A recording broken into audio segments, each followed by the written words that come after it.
making no money mistakes. Make a payment on your bills and you still late, yeah. Painful profits to help you seek change, and you just wanna get paid, yeah. Tired of making no money mistakes. Make a payment on your bills and you still late, Painful profits to help you seek change, yeah. Cut the show and just listen. You wanna feel empowered by making money decisions. Residual by the hours can get you a better living. Bitch check the check, you know, and it could be different, you know. What's going on, profiteers? Hope all is well. Another episode of Convos with your CFP, Mario Payne in sunny Jacksonville, Florida. And we talk about conversations I have with clients. I'm blessed to have a nice size practice, over 900 clients worldwide, just helping people one client at a time. But today, we're gonna talk about an interesting conversation when it comes to cars. Everybody get your roll on. But before we go further, make sure we like, share, subscribe. Make sure you download our app, Let Bob, Letbob. It's in the App Store. It's in the Google Play Store. We allow you to invest, but make sure that you don't fall into some of those investment traps. And also, if you like to be on the stock market, you buy mutual funds or ETFs specifically, check out our ETF, Let Be, L-E-T-B as in boy. We was highlighted in Black Enterprise last month. Keep on rocking and rolling. That's we're now a year plus on the stock market. Got some M's in the fund. That's people invest. And thank you for everybody across the world who have invested in our fund. And I know you're pretty happy with the growth. But back to our conversation. It made me kind of step back and see, man, 3 years is a long time, especially when it comes to COVID. COVID was like the first time literally I can remember, and I'm pretty sure a lot of people can remember, where the whole world just shut down. You remember pictures in Italy when they was kind of at nighttime all locked into their apartments, condos, singing outside, joy to the world. Here in America, we was in the same situation of unknown, what's gonna happen, just like overseas. But as I get back to our conversation, we talked about pre-COVID and when it comes to buying a car. So have a client, you know, they are just rocking and rolling in their career, have some children that they're trying to help fund their college. And the conversation was, hey, I'm thinking about buying this car. What should I do? So we kind of ran some numbers. Last time they bought a car was in 2018. The same car they bought in 2018 was $32,000. That same Lexus today, not 10 years ago, not 15 years later. No, the same car literally 4 years later went from 32,000 to 47,000. Same car. They were very aggressive with paying off the payments. It was a 5-year loan that they had. They paid it off in 4 years and was very aggressive paying it off. Just very, very happy with that. And it's great. So the conversation shifted to, what should I do? I don't have a car payment. I can trade this in. I can get a nice amount of money for trading it in, and I can buy a new car, and this might last me for 10 years.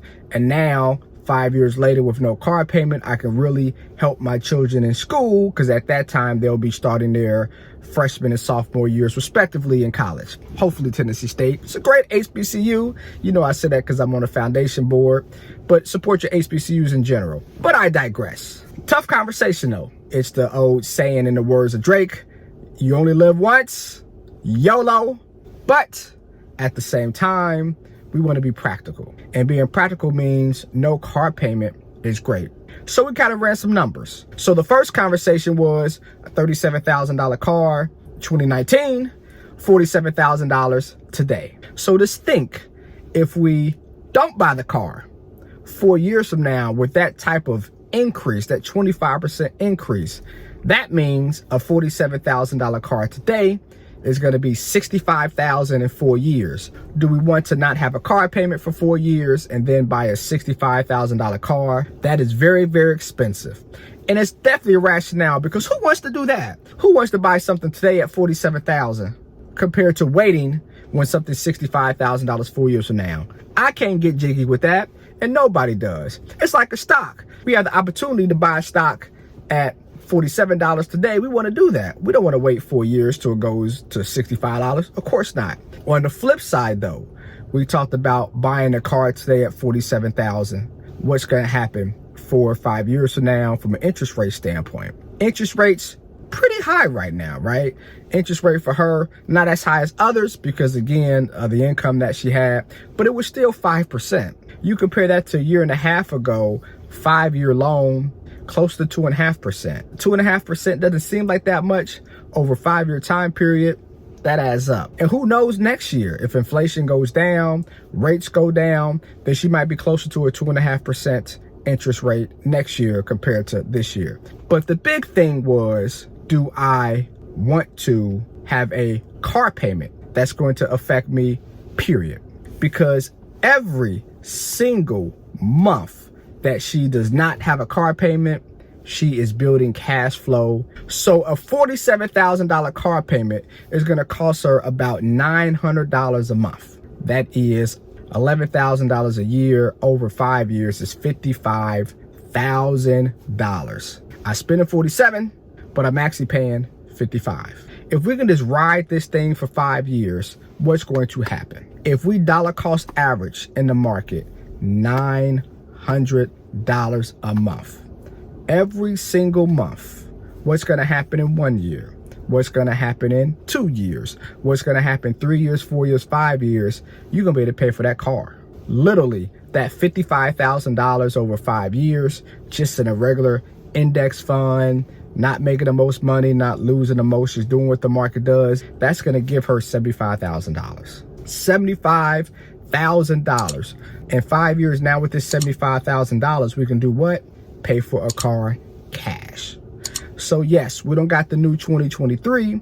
We're driving this thing. We're driving this thing. We're driving this thing. And it might be some maintenance here or there that you cannot put a price tag on. Why buy a new car? We can literally take the $900 a month that we were going to pay for a new car, invest that more conservatively, make 7%, and then in 5 years have $75,000. And now when our children are freshmen and sophomores in college, guess what we get to do? Hey child, you get this car. Now, hopefully they go to the same university. Who knows what's going to happen? But hey child, one of you guys get this car. Now you have a car. Now we're not paying for a car for our child. Number two, we just bought a $75,000 car with cash. And cash is king, right? Now, of course, it's the thought process. You want to get debt. Debt is good because over time you get to leverage your money. You know, you pay the bank 4%, you make 7%, you're making $3 on the money that you leverage. I get that. However, though, in this case, a car cash, not bad, especially if we think about putting 2 children in college. And all us parents out there, we know college is not cheap. I remember me going to college at Tennessee State. Tuition was like $12,000 a semester. And I was out of state because I was from Ohio, went to Tennessee. I had to join the military to help pay for it. So military treat me well from that standpoint. But I digress. But in this case, though, having liquid cash and having cash flow is great. So strongly recommended not to buy that car, just to continue month after month, year after year, to use that $900, which would have been the car payment, and put that into a fund. Now, the most important part about this is, in the words of Puffy, can't stop, won't stop. We cannot stop. So 6 months later, we can't say, you know what? We're going to use this on XYZ. We're going to stop. The market's going down. I'm losing money. I don't want to do this. I want to treat this like it's a car payment, because we know if we're paying that $900 a month for a car and we say, you know what? I don't like the car. It keeps on breaking down. I got to wait 2 or 3 weeks to get parts. Warranty, I still got to pay a deductible. Got to pay stuff. I don't want this car, but I'm going to continue to drive it. They're going to repo it. They're going to take it away. So we got to continue to pay that car payment if we're happy with the car or not happy with the car. So we want to be disciplined to continue to do that $900 a month. But again, over 5 years, though, that bag of money that we now have, we take that bag and what do? Buy a new car. And we buy it cash. So that, my friends, is how we make some painful profits. Comment below, was it a good conversation, bad conversation? In this case, my client took my advice.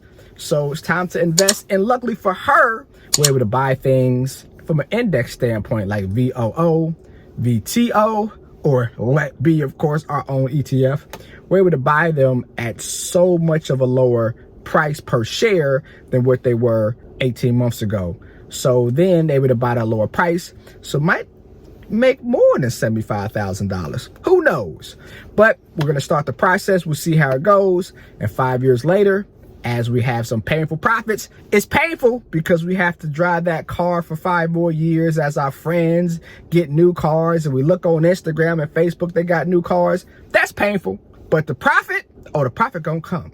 Because when you walk into that dealership with that $75,000, boom, check, and you say, give me that, and walk out the door, don't have to pay anything, oh, that's a profit. And my profiteers, that's how we make some painful profits. But comment below. In this situation, what will we do? We buy the car? Will we wait? Will we do something different? Can we get a lower interest rate than 5% on a 5-year car loan? I don't know. But let's make some painful profits together, y'all. Peace. And you just wanna get paid.